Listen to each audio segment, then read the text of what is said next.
Eu sou Leandro Barreto, do terceiro ano de Meio Ambiente, e o livro que eu fiquei foi Jangada de Pedra, do escritor José Saramago. Ele utiliza o livro para debater metaforicamente a identidade nacional dos países ibéricos, diante da ideia da criação da União Europeia. E o autor utiliza de uma trama ficcional para criticar temas contemporâneos do seu país de origem.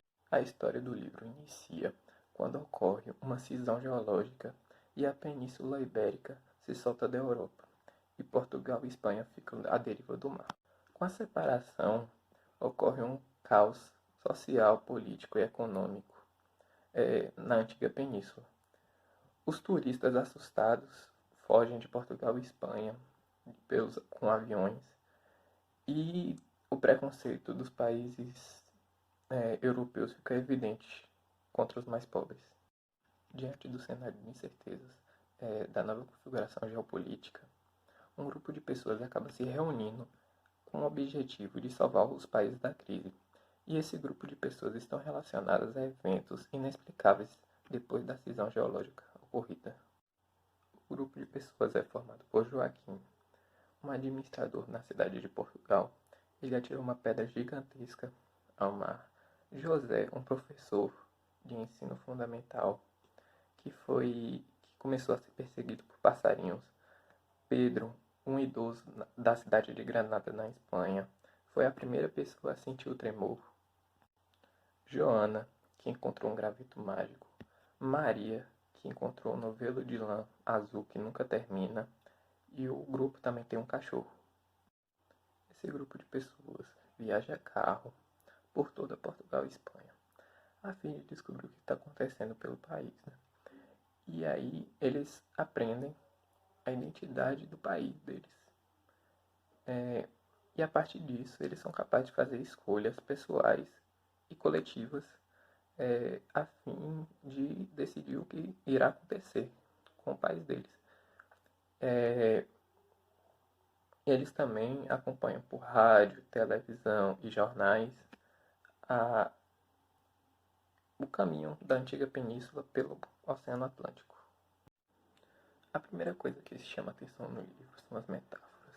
Enquanto Portugal e Espanha se afastaram fisicamente da Europa, inesperadamente, o autor se afunda na identidade nacional dos países.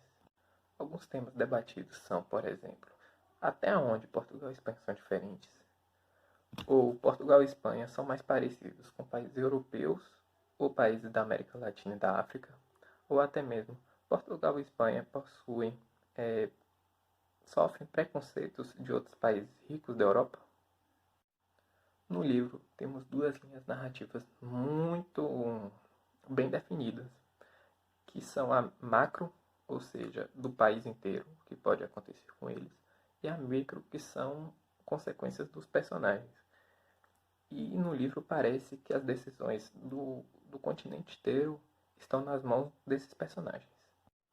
Justamente por causa disso, os personagens do livro se parecem muito com o estereotipo de super-heróis norte-americanos, já que o futuro de todos depende apenas deles, e eles utilizam seus poderes em prol de um bem maior.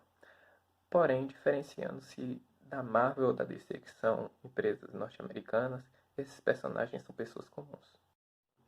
É a presença de religiões, principalmente do cristianismo, nas crenças e no costume dos personagens.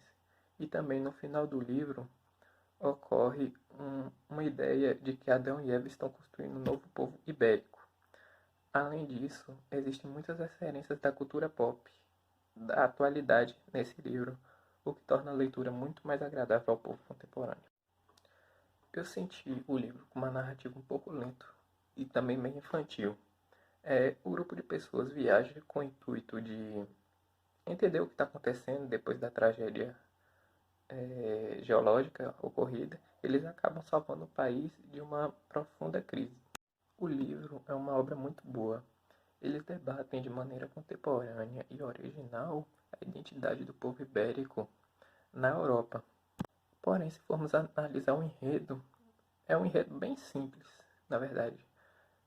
A melhor coisa dele são os eventos políticos que ocorrem com a entrada de Portugal e a Espanha na União Europeia.